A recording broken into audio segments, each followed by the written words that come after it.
కామారెడ్డి జిల్లా బీర్కూరు మండల కేంద్రంలోని సన్ రైజ్ ప్రైవేట్ పాఠశాలలో ఘనంగా శ్రీకృష్ణ జన్మాష్టమి ఉత్సవాలు నిర్వహించారు.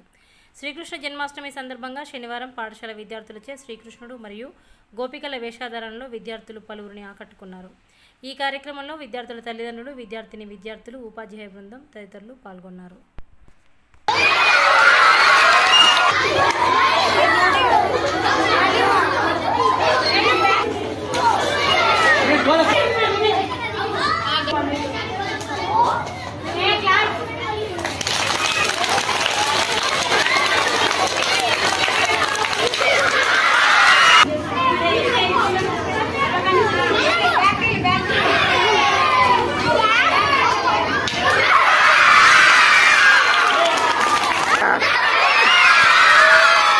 అరే ఇంకోసారి అరే ఇంకోసారి ఆగ ఇంకోసారి అరే తీయలేదు.